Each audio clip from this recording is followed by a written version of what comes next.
চারখানি জমি করছি আর কি, চারখানি জমি করছি, সবই তো পানির নিচে আর কি। আপনার হলো বরাবর ইয়ের কোমর পানির মধ্যে ধান কেটে আনছি বদবিলের দিকে, আজকে 1 সপ্তাহ যাবৎ এনে পড়ে রয়েছে। পরে দেখেন এই অবস্থা আর কি, ধান তো ইয়েও নাই, অবস্থা তো বিশাল অবস্থা খারাপ। এমন গৃহস্থী মার এবার আপনার হলো শিলা বৃষ্টির কারণে এই অবস্থা আর কি, বুঝতে পারছেন। আমার জমি করছি সপ্তাহ পানি চলে, বারোনি জমি করছি, ইউটন উঠাত কিনে নিয়েছি, 5,000 টাকা 500 টাকা কানা, 500 টাকা কানা, বুঝছো। তখন আমরা কী করে খাবো কৃষক? আর হয়তো তোমার দামের কোনো নাই, জন নাই।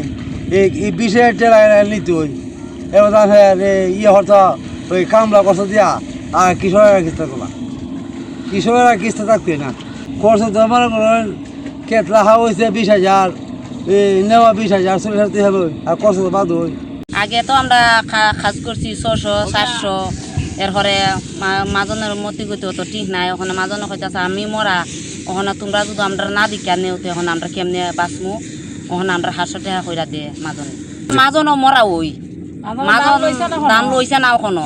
এরপরে বুটটা যে অবস্থা এটা তো আর কয়া লাভ লই নাই। এখন আমরা চাইটা মতো সাবাস পাই না। মাজন রইলে আমরা খুশি, খুশি আমরা খুশি, মাজন খুশি, মাজন খুশি আমরা খুশি। ওখানে মাজনের তো আমরা এটা জোর কইরা লইতে হারি না, যা দিয়ে তাও আমরা নিয়া খাই। আচ্ছা ভাই, এই ধান জমিনে ফলাইবার সময় 1,000 টাকা পড়ছে, আর ওখান ভাই 650 600, বুঝছেন ভাই।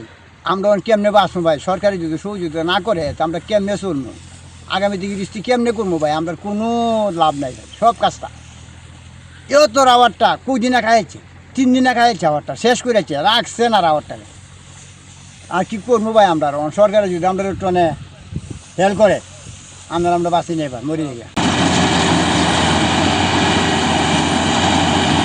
করে যদি ধরি প্রতিখানে প্রায় রমজমা নিয়ে প্রায় 50 থেকে 55 খরচ আছে।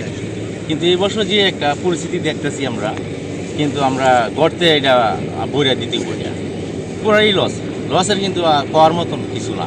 আমাদের মনে হয় যে আজকে কিছু জমি কাটবো আমি 10,000 টাকা খানি কাটবো, কিন্তু আনাটা আরও বেশি, আনাটা বেশি। আর মিশিংয়ে কাটলে চাইতেছে কিন্তু আর 20,000 টাকা যেটা পানিতে পড়ে রয়েছে বর্তমানে। কিন্তু এটা আনা নাই এই কথা। তারপরে যেহেতু করছি এটা আনতো নাই না চলে না, কিন্তু মানুষের তো মন্দ কম, কিন্তু লস হলে আনতেই। তো এই হিসাবে মনে প্রতি কানি 20,000 টাকা ওদের বাড়ির জমি কাটা করতেছে, এরা আনতেছে। কিংবা আজকে দিয়ে আমি আইসি বন্ধে আইসি জমি কাটা নিয়ে, কিন্তু পানি প্রায় কমর পানি জমিনের মধ্যে। কিরকমভাবে ইজাটা ভালো আছে, যদি এরা দয়া হোক কাটবো, নাইলে তো নাই।